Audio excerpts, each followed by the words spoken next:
дар саҳни бемористони Истиқлоли Душанбе одамони зиёд дар назди ташхисгоҳҳои сайёр ва мизҳо нишаста барои ташхис ва маслиҳат навбат мепоиданд.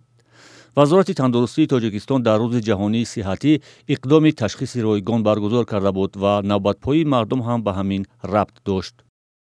дар ин ҷо тамоми сармутахассисони соҳавӣ иштирок доранд ва ба мардум ба он нафароне ки муроҷиат карда истоданд хизмати тиббии ройгон расонда истоданд. Машварат ва баъзе аз муоинаҳо агар масалан барои муайян кардани беморӣ ягон ташхис лозим бошад, дар дохили маҷмӯа дастгоҳҳо ҳастанд, аз ҷумла дастгоҳҳои сабти барқи дил, дигар умуман дастгоҳе ки барои муайян кардани беморӣ лозим мешаванд, агар аз ҷониби табибон ниёз ба ташхиси онҳо бошад, беморон албатта ташхис карда мешавад. бархе нафарон аз ин фурсат истифода карда аз чанд ташхис мегузаштанд. онҳо мегӯянд ҳарчанд сахт бемор нестанд, вале барои мушаххас кардани вазъи сиҳатиашон ба ин ҷо омадаанд.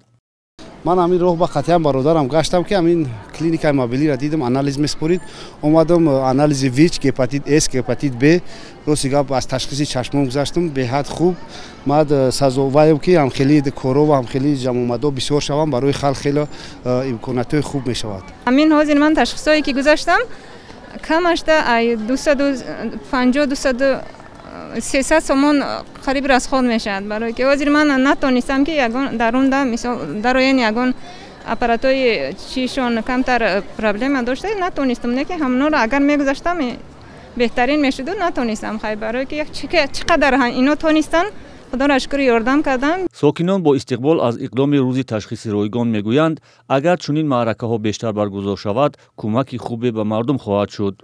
زیرا اکثر مردم نیازمند امکان پرداخت تشخیص‌های طبی گران ارزش را ندارند. قیمت از برای مثال آدمای کم بزاعت بسورند قیمت است. مثلا بعضیا برای هم دکتر نمیرن چون که ندارن مبلغ. بعد دیگر جواب مراجعت میکنن همون چیزایی که یگو برای همه آیا از همه نبودن است. مبلغ ندارن هم با فکر من اگر باشد با سوهای معارف تندرستی باید به پول باشه. ما مملکت اجتماعییم کو. ما در همون چی میگن در کار دکتر خوب باشد ارزون. اگر دکتری اگر تجربه نداشته باشه به ما این نمیشه. در شرایط تاجیکستان قیمت است. چون که ماهانه گویم که کارکنان با همین مطابق نیستند. برای همین هم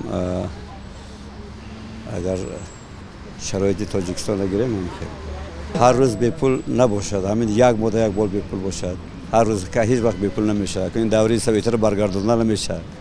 در چند سال اخیر سرمایه‌گذاری بخش تندرستی در تاجیکستان برابر حدود 2% تولیدات ناخالص ملی در کشور است که به گفته صاحب نظران خیلی کم میباشد. طبق آمار رسمی سال 2022 به بخش تندرستی همگی 2.2 میلیارد سومانی از بودجه کشور اختصاص یافته است که برای تامین کامل فعالیت این ساحه ناچیز دانسته می شود. و این دلیل در بیش از 30 سال بعد از کسب استقلالیت بخش تندرستی تاجیکستان با کمبود پزشکان و پرستاران روبرو است.